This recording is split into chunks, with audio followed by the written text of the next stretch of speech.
at CES. It's a long show, especially for press. Yeah, it's been crazy. We've been doing days that start at show floor open and don't end at show floor close. We go to some night press event and keep on trucking. Yeah, you just keep going until you pass out. And it's been how many days now? And I can say I maybe have seen about 40% of what's here, if that. It's like Nerd Disney World, where you are never going to see it in 1 week. Like, it would have to be a 2-week vacation. Absolutely. So you got to just pick and choose what you want to see. So that you have not seen, in fact, 100% of the show, because that is actually statistically impossible. It is. What have you seen that you really, really loved?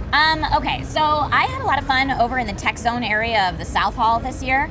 Hanging out in robotics and 3D printing specifically. There's a lot of that this Did you year. get over to robotics at all? I saw some robots a couple nights ago at Showstoppers. Okay. And they're those little, it's either MIP or MIP robots, little party robots. Yeah, the little dancers. I need an entire civilization of those in my house, like just moving around. They're very cute, but I feel like I would have a lot of nightmares. Like, I feel like I would open my eyes and it would be like, right there with its LED eyes in my face, and I'd freak out. I want to be really excited about robotics, but then I also have that incessant, irrational fear of sentient AI that will then rise up and kill us. And that's probably from the Matrix. Well, I've got good news for you. The AI is not that great yet. Not yet. No. Yet. It's bad news for me, though, because I was super psyched to come here and be like, yes, the AI is going to be real. It's going to be just like in Her. We're all going to start dating our OSs soon. And, like, I'm ready for it, although I'm definitely afraid of the Matrix. I'm ready for a committed relationship with an operating system. I am. I totally am. I'm very excited. We're very evolved here. Yes. There was a robot. I don't know if you got a chance to see Rapido. I feel like I did see this. Okay, little guy. They actually 3D printed the mold that they're using right now, the prototype. Camera sensor runs off Raspberry Pi, like it's meant to be used with Raspberry Pi. Awesome. Yeah, absolutely awesome. Raspberry Pi, $25 processor. Right, exactly. Super cheap. It was funny going up to the booth because a lot of people are standing there going, well, what does it do? And the guy who created it, who English is not his first language, is like, whatever you want. And they're like, no, but what does it do? And he's like, whatever you make it do. And they're just going back and forth forever. And so I picked up their pamphlet and read it, and I was like, oh, okay, I'll explain it. Come over here. Come over here. I love that you're going to start, Trisha's going to start giving booth tours now. Woohoo! She's available for hire at any future conference. And just to your left, you'll see. No, actually, I used to do the booth bid thing. Really? Yeah, I totally did, because you get paid more when you can describe the product accurately. So you can get those really good gigs when you know what you're talking about.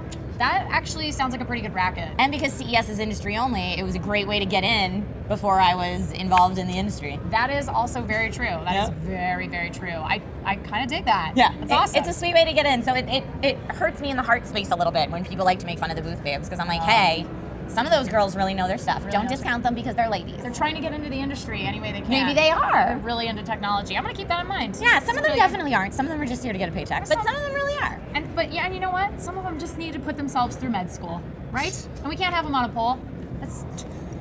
No poles. That's going to be CES next year in like the middle of Central Hall. There's just going to be a big pole. Which company would do that? I'm trying to think which company is the one to do that. Okay, let's go ahead. Mr. Fuji. Mr. Fuji Cyber Body Slimmer is the name of the device. Apparently he also he also makes Cyber Relax chairs or something like that, which are vibrating massage chairs. Cyber Body Slimmer looks like a Segway, but the bottom where your feet go just jiggles back and forth, and you can set the speed. So it just makes your whole body jiggle. I am horrified by this already. And these girls in like really tight clothes just dancing on it. And the pictures on it is all these different heinies. Oh boy. It's like the wide butt, the thin butt, the bubble butt. And so of course the first thing I did was hop right up on that machine. Of course. No, and I was like, look, Ma, I can twerk now. They should just call it twerking machine. The booty shaker. Can't twerk. Just jump right on this. Oh, it was amazing. Do you think in like 50 years, that's going to be the machine that they show on like clips, sort of like that old machine that used to rub you, like you would be like a little... That's what people were saying, it feels similar to that. It just shakes you. In 50 years, that's going to be the thing everyone makes fun of and go, God, can you believe that was a thing? That's our quack medical device. I just love 2014. I just love that their marketing was a picture of a bunch of different butts and girls shaking it in tight clothes. You got to bring in the attendees, man. You got to do that. Like you said, she's only seen 40% of the show, and you know what she stopped at? Butts. The booty shaker. Yeah, the booty shaker. That's what draws in the crowds, friends. Men and women. Men and women. Mr. Fuji was also very charismatic. I know he probably wasn't Mr. Fuji, but the gentleman that was there, that was selling the product, was very charismatic. He was very good. But then we finally got through robotics, and 3D printing was awesome. Did you see the Chef Jet 3D prints food? I did not see that. Awesome. But I did hear, is this the machine made of bacon that prints bacon? There was No. something. I feel like we need to have like separate little like each day should be dedicated to a certain type of technology. So like day one's wearables, and then everybody leaves, and then day two is 3D printing, and then we can all go eat 3D printed bacon. And do it together. It'd be so fun. It'd be a big team effort. How about next year in our Discovery Digital Networks booth, we have a bacon printer? I think that sounds like the best idea I've ever heard. And there's a lot of good ideas out on the show floor this year. Number one. So speaking of number ones, absolute favorite thing that you've seen? Favorite thing that I've seen, I actually just saw today. Besides the cyber body slippers. Let's just the highlight of the show. That's obvious. Something that I saw today that really stood out to me, just because I wasn't expecting it. Like, you expect the big TVs, you expect the driverless cars, that kind of stuff. I was in Eureka Park, which is the startup section of CES, where sometimes you see some of the most unique stuff. And yeah, the Virtuix Omni, it's called, and they used it paired with Oculus Rift. And it looks like it's full body, full immersion virtual reality. So it kind of looks like this stand-up thing. It's circular. It's a little bit bigger than this table, but it's capacitive touch on the bottom. Ooh. So you wear your sneakers and you run on it in a harness that holds you still.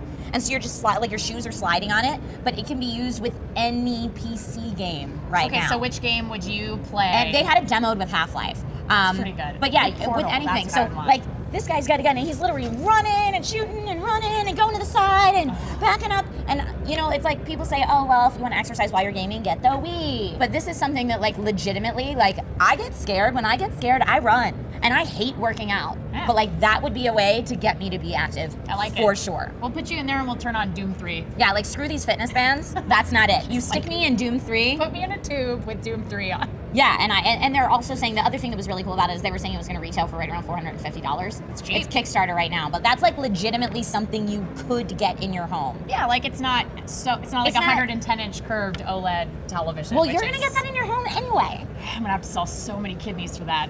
We've been on such a tight schedule. I'm looking forward to tomorrow. Friday of the show is usually the day Stuff Day. Well, it's the See Stuff Day, and it's the day that they kind of open it up to the public. So word to the wise, if you're in the Vegas area and you want to check it out, that's the day to do. So it's really busy, so it's harder to see stuff in that respect. Right. But as far as if you are here for work, then a lot of the times you've gotten your work out of the way and it's time to play. It's fun to see things day, which I like. Yes, so all right, well, Trisha, thank you for coming on our CES special. We did a special show just to have you on. That's so nice. I'm going to give you my own personal Best of CES award. Best host ever. Shut up, you can't say that. Don't lie to me like that. Philip might come stab me. He might come stab me too, though. No, he's having all lovey-dovey baby feelings right now. Absolutely is. So it's very cute. So thank you so much for having me on. And where can I find you online? Oh, you can find me all the on places. YouTube.com/SourceFedNerd. And yeah, and then there's me, and there's Meg, and there's Steve, and we hang out. And if you want to find me on Twitter, it's @ThatGirlTrish. No, I am the girl. There you have it. Mm-hmm. Right from the SourceFed's mouth. Right from the sources. Right from the source. Wow. Is our video. Thank you so much, you guys, for watching. Be sure to subscribe to the YouTube channel. This has been our CES Spectacular. I want to add 90 names to it, just like Japanese game shows, but I won't, because you have other things to do, like check out all of our videos on both SourceFed Nerd and Techno Buffalo for CES 2014. So we'll see you guys next time, and that's it from us. Bye. Yay, tech! Thanks again to Toyota for sponsoring our CES coverage.